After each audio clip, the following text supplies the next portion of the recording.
Halo teman-teman, selamat hari Minggu ya. Jadi ini walaupun Minggu tapi kayaknya timeline rame ya, cukup rame. Ini karena dirilis nih hasil sidang Komdis ya. Saya nggak tahu biasanya tuh hari Kamis apa Jumat, kok ini weekend ya.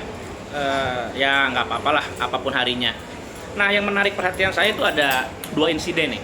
Yang pertama insiden yang menyeret atau melibatkan Diego Michel ya. Diego Michel sama siapa? Michael Krmenchik dari Persija ya. Saya sempat lihat mereka ada konflik ludah-ludahan, tapi yang paling apes mungkin Diego Michel ya, karena dia dapat sanksi pertandingan sampai 8 kali juga, 8 kali. Terus dendanya kalau nggak salah sama-sama 10 juta ya. Jadi pemain Persija juga 10 juta. Cuma larangan bertandingnya ini 8 kali. Wah, ini yang rugi bukan cuma Diego Michel tapi juga klubnya tentu saja. Sanksi ini cukup tegas ya, karena ini memang nggak boleh terjadi lagi apapun alasannya. Ingat, apapun alasannya. Saya sempat beberapa kali juga melihat instastorynya Diego Michel. Dia mengaku bahwa dia diprovokasi dan lain sebagainya, tapi dia juga mengatakan bahwa itu harusnya nggak terjadi, dia salah. Oke lah, itu gentleman ya. Dan berikutnya jangan lagi terjadi ya. Oke, Kang Diego ya. Lalu tentu saja yang menarik berikutnya adalah Persib. Nah, Persib kena denda juga, total sampai 50 juta ya.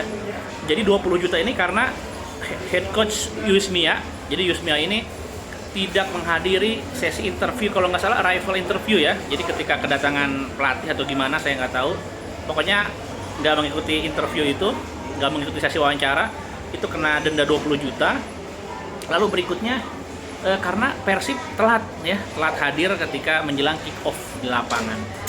Saya lihat, wah Bobotoh marah-marah ya kan. Bobotoh pada ngamuk, nyalahin Komdis nggak bener dan lain sebagainya. Nah, kita mencoba melihat persoalan ini dengan kepala dingin, dengan rasional, kepala yang dingin ya, dan pikiran yang jernih tentu saja. Jadi teman-teman perlu paham ya, perlu paham bahwa Komdis ini keputusannya memang belum tentu membuat puas semua pihak. Nah, kemungkinan tidak puas ini akhirnya diantisipasi, ada yang namanya mekanisme banding ya. Jadi keputusan yang dibuat Komdis itu bisa diajukan keberatan ke komisi banding. Tapi tentu saja nggak semua putusan ya. Ada beberapa putusan yang bersifat final dan mengikat.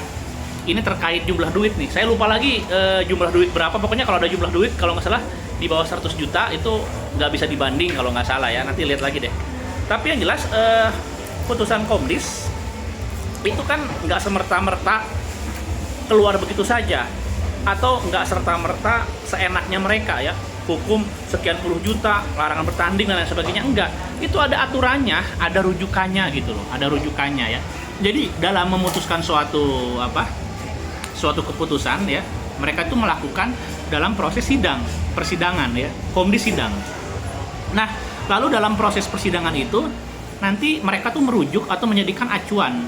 Ada satu acuannya itu berisi pelanggaran-pelanggaran yang lengkap tuh. Jadi apa yang dilanggar, sanksinya ini. Apa yang dilanggar, sanksinya ini. Jadi cara berpikirnya memang sangat legistik, sangat positivistik ya. Kalau dalam ilmu hukum tuh ada aturan-aturan yang kaku, dia tuh kaku gitu loh.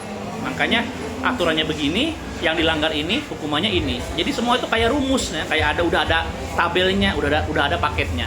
Nah, aturan yang saya maksud adalah kode disiplin. Nah, jadi ada tuh. Jadi Komdis PSSI ketika bersidang itu menjadikan kode disiplin sebagai acuan mereka.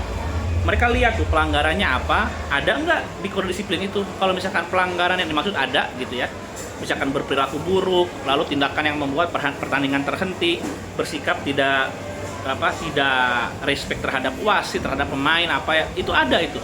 Ada ya, ada aturannya, jenis aturannya, lalu sanksinya apa itu ada gitu ya. Nah, makanya yang kemarin diputuskan oleh Komdis, terlepas dari kita puas atau tidak, itu sudah benar sebetulnya, sudah benar ya, karena memang ada di kode disiplin yang dilanggar begitu ya. Jadi kalau kita ngomongin keputusan dari Komdis, ini kita mirip-mirip bicara tentang hukum pidana sebetulnya, hukum pidana ya. Hukum pidana itu kaku dia ya, rigid, kaku.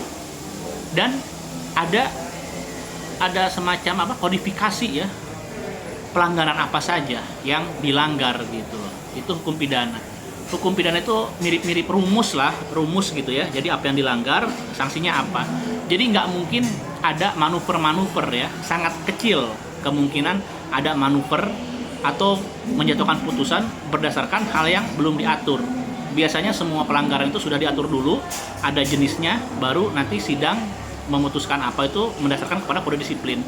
Lalu aturan lain yang dijadikan rujukan, nanti itu ada aturan regulasi kompetisi dan lain sebagainya gitu ya. Nah, sedikit tentang Komdis teman-teman ya. Jadi Komdis ini adalah salah satu dari 3 organ yudisial PSSI ya. 2 lainnya itu adalah komisi banding dan komisi etik. Tapi kenapa Komdis ini memang selalu jadi sorotan ya, karena mereka tuh ujung tombak hal-hal teknis atau pelanggaran di lapangan ya. Itu langsung Komdis yang ngasih sanksi gitu, makanya dia tampak seksi. Sedangkan kalau komisi banding kan dia nunggu. Komisi banding ini nggak bisa aktif ya. Komisi banding ini dia sifatnya menunggu ada pengajuan keberatan atau ada yang mau banding dari keputusan Komdis gitu. Kalau Komdis aktif dia tuh bisa melihat rekaman, bisa mendengarkan laporan atau berdasarkan laporan dari match komisioner ya, itu bisa dia. Ya gitulah, simple kan sebetulnya kan. Nah, satu lagi komisi etiknya. Nah, ini etik ini biasanya berhubungan dengan hal-hal yang di luar lapangan, perilaku pemain gitu ya, yang bisa dianggap menodai atau mencederai kehormatan sepak bola. Nah, seperti itu teman-teman ya. Jadi sebelum marah-marah ada baiknya kita memahami juga bahwa dari mana sih putusan ini berasal. Ternyata ada acuannya, yaitu kode disiplin PSSI gitu ya. Oke teman-teman, gitu ya. Assalamualaikum warahmatullahi wabarakatuh.